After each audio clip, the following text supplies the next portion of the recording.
Okay, hi everyone. Welcome again to AuthorStory. I'm Alexander Lim, your host.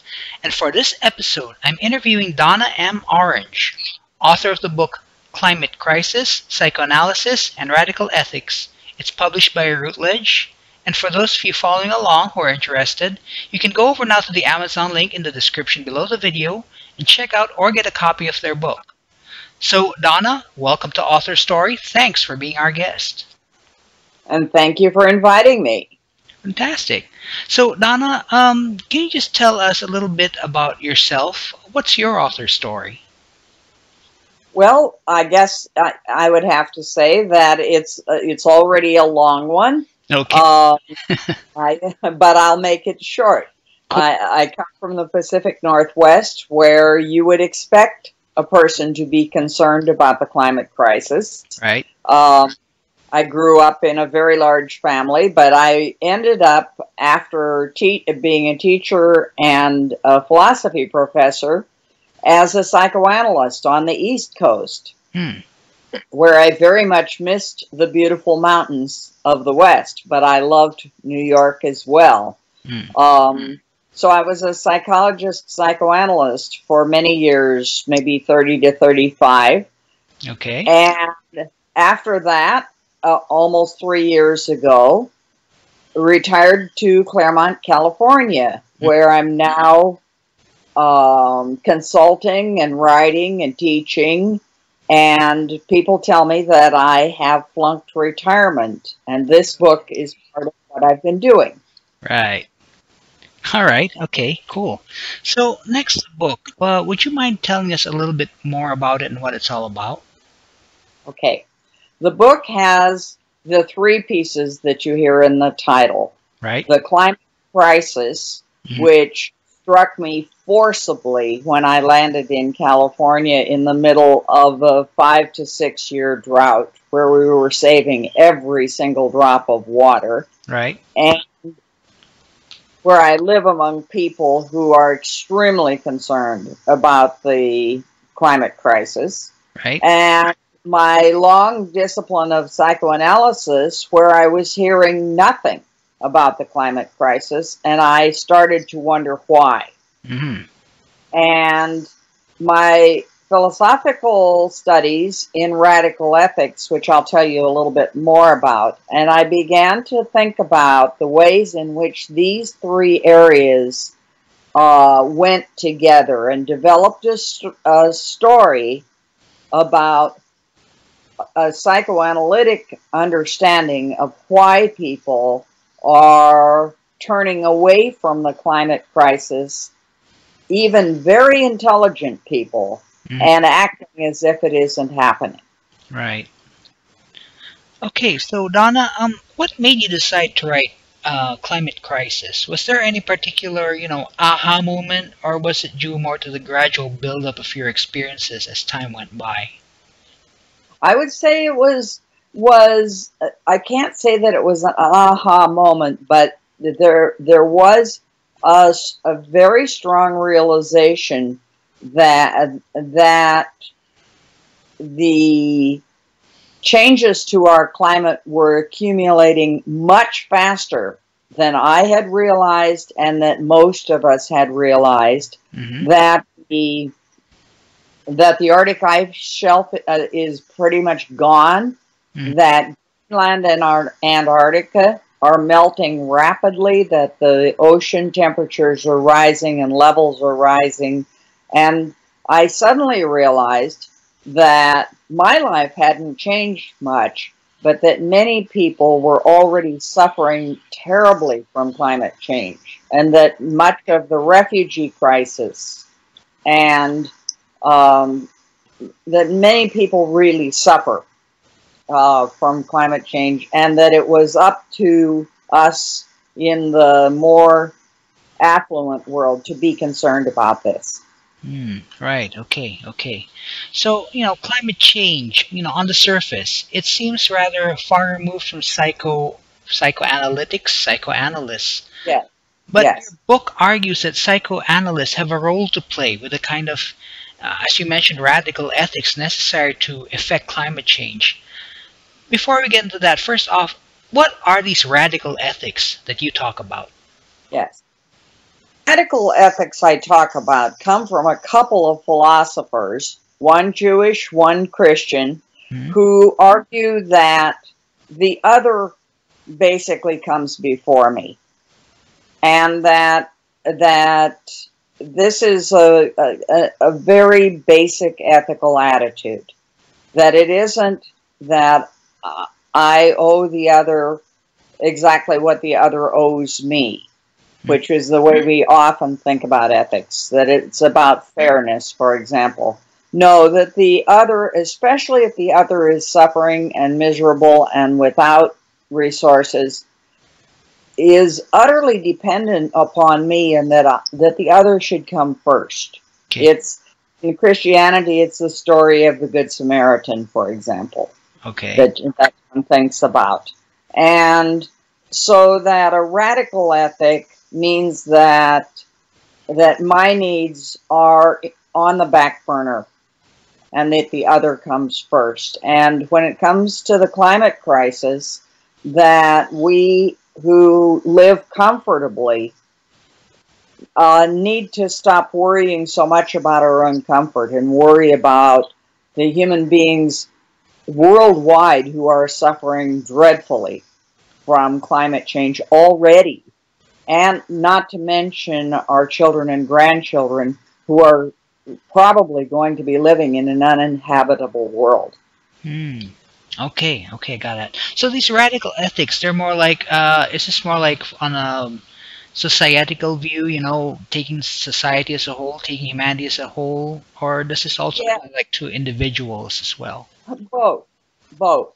I mean, radical ethics has to do with how I treat you, Hmm. and that you your needs come before mine, face to face. But Right? it also has to do with human solidarity. Hmm. That we belong to each other and are responsible for each other. Margaret Thatcher famously said, "There is no such thing as society. Hmm. There are only individuals." Radical ethics is an exact opposite to that. Mm. Okay, okay, got that. So you mentioned the term radical ethics. Why is this?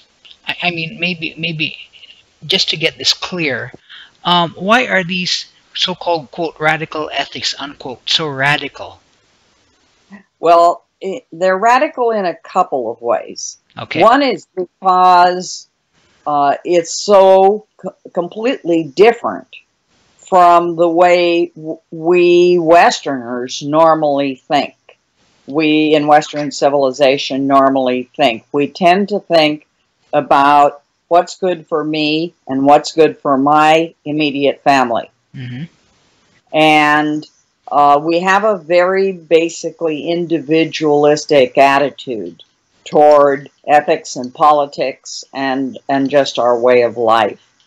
Um, Whereas, for example, Africans have this idea of Ubuntu, which is a very communal kind of ethic. It's so for us Westerners, it's a radical, serious turn to we. Some of us call it an ethical turn uh, to think this way.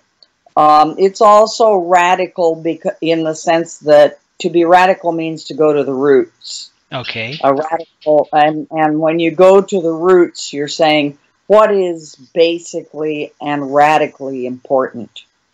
Mm. And it means that a lot of things are not important that we generally strive for. Right. You know, Uh-huh. so that's another meaning of radical. Mm. All right. Okay. So, radical ethics definitely, as you mentioned, it's different from the standard Western mindset. So Indeed. let's talk a little bit of present mindset. So, we're talking about climate change here. So, what, in your opinion, are the major aspects of the present mindset which perpetuate climate change? Um, well, I would say there's several. One, of course, is climate change denial, Okay. and that goes on several levels. The political climate denial tends to be rather cynical Okay. in the sense that it's for the sake of political and financial advancement. Mm-hmm. The people who deny climate change on that level, they know what they are doing. That's one whole level. Then there is what psychoanalysts call disavowal. Okay. You know, I know the truth, but I can't bear to look at it because it's too scary. And it's too big for me, Okay. and there's nothing I can do about it anyway. So I'm going to just pretend and act as if there were no climate change. Okay. Then there's a third thing that I write about in this book that I call double-mindedness. Mm-hmm. See, this is the psychoanalytic part of this, is I believe it's up to psychoanalysts to sort of make these distinctions and look at why we seem so unconscious about this. Mm-hmm. Double-mindedness, as I use that expression, means that there are many of us who know very well how bad the situation is about climate change and how rapidly the problems are developing, and much more rapidly than we even thought 5 years ago. And at the same time, we go on behaving as if nothing had changed, and as if nothing was changing so fast. And I'm asking, what is that? How do we live in two halves of our mind at once? And I'm saying that is also a way of being overwhelmed and ashamed and so on about our inability to form solidarity and being trapped in our egoistic individualism.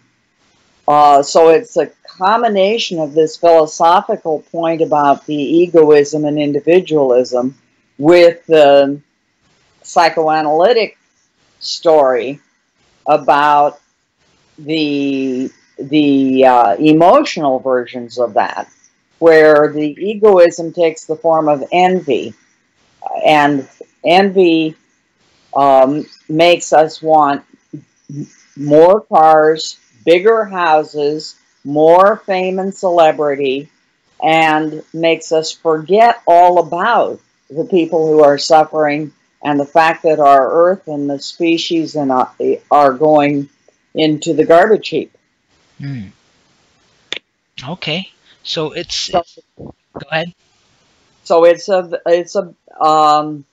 an emotional, mental problem that the psychoanalyst should be paying attention to and should be providing leadership about.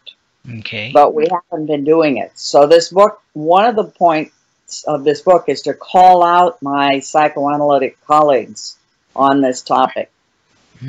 Okay. Okay. I got that. So this occurs to me then that we're taking climate change into the mental state. I mean, psychoanalytics, and it's all about mindset and stuff like that. Is So Go ahead. certainly that's it's not all about mindset. It is about science. Mm-hmm. But whether we take the science seriously enough to get activated, it has to do with our psychology. Yeah. Okay. Psychology. Okay. I got that. So would you say that there are any cultural? I'm not sure if this falls into the realm of psychoanalytics and philosophy, but are there any particular elements of Western culture that perpetuate climate change?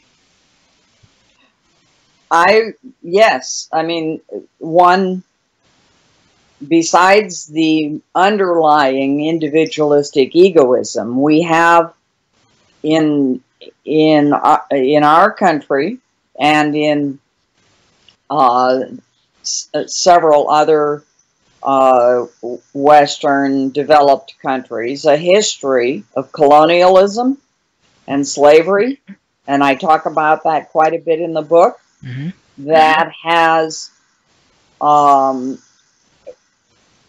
allowed us to think that we own the world. And we have never in the United States truly recognized that the land that we live on is stolen, and that we are living on a land that is a result of a genocide. Canada, for example, the children every morning before they start school hear a declaration that they are standing on land that belonged to such and such and such groups of First Nations peoples. But we don't hear that in our country. And nor have we begun to take on our responsibility for the history of slavery and all the suffering that the descendants of the slaves still have.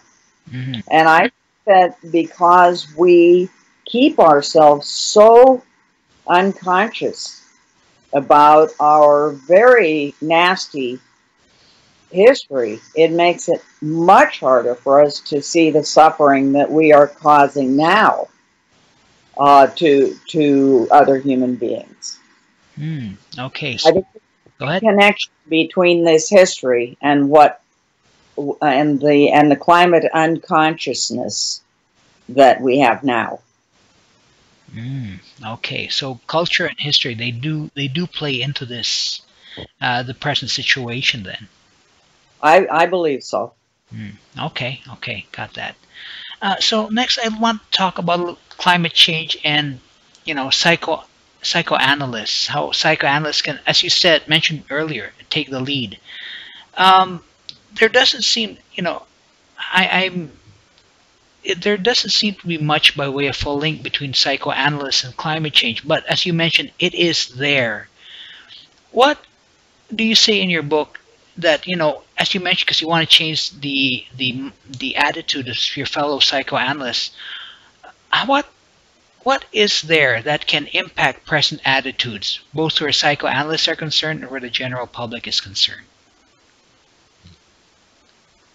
Well, that's a very hard question. Okay. It's a good question and a hard question. Okay. I wrote this book before the last election. Okay. And yesterday, the current administration rolled back all the most significant climate initiatives of the Obama administration. We are in a moment right now where everything that was going forward under the 2015 Paris Accords to limit the carbonization of the world to something that might be survivable for this planet. It is as if we are heading headlong into disaster, and this country is going to lead the disaster. Now, many other countries are resisting us on this point, but I do believe that all of us who believe that we have a responsibility to our planet, to our children, to our grandchildren, to the world's most vulnerable people, have to stand up and have to do everything we can to make that different. Here in California, the state is going forward with every climate initiative it can find, in spite of what the national government is doing.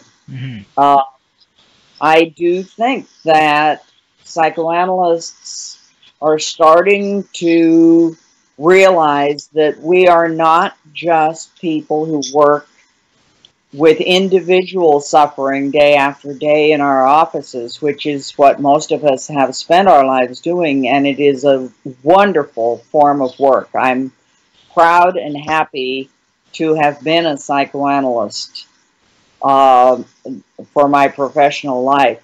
But we are also citizens, and more of my colleagues are taking more leadership as citizens.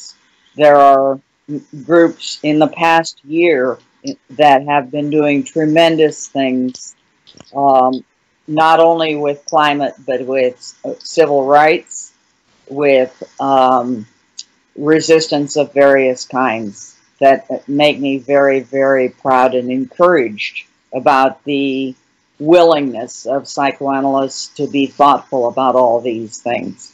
When I wrote this book, there was nothing almost in American psychoanalysis about this. There is a group in England that I'd like to mention called Climate Psychology Alliance, with whom I am in touch, and in fact I'm in contact with them all the time, that has ongoing discussions about all of these things, and I learn from them all the time. But I'm hoping that we can get a group like that going in this country. Renee Lertzman, Lertzman, is an academic person in this country who's written about climate melancholia, that it wants to get Climate Psychology Alliance USA started over here. So that would be something in this direction. All right. Okay, got that. So, Donna, in your view, what will it take for the so-called radical ethics you mentioned to be implemented in general? I mean, like, it becomes common conversation, becomes common knowledge, and people actually espouse it and follow it. What will it take for that to happen, in your point of view? Yeah, that's another wonderful question, because it's a question of what does it take for people to get moved by something for more than 15 minutes. You know, when a child dies on the Mediterranean beach and we see that photograph, we're all horrified for a very short time. And when there's a terrible weather event that people say, aha, that's climate change, we catch on and make the connection for a very, very short time. The problem is that climate change is not as visible as a hurricane or a fire, but it's going on all the time. It never stops. Right. The warming of the planet. So that it's really, really difficult to get the radical ethics going, however, means both personal, as you were saying before, personal and communal change.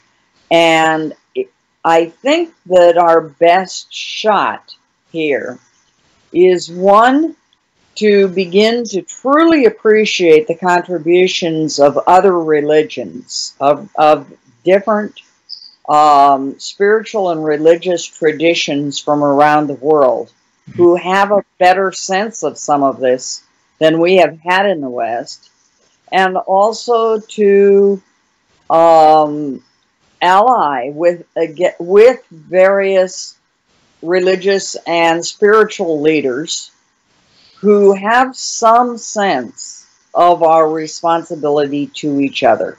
Because those folks have influence. They can have influence in a way that is negative. We all know that religion has done a lot of evil in the world. but they can have a tremendous positive influence for helping us to understand our responsibility to each other, helping us to expand our sense of who counts as a human being that is worthy of our care and respect and concern.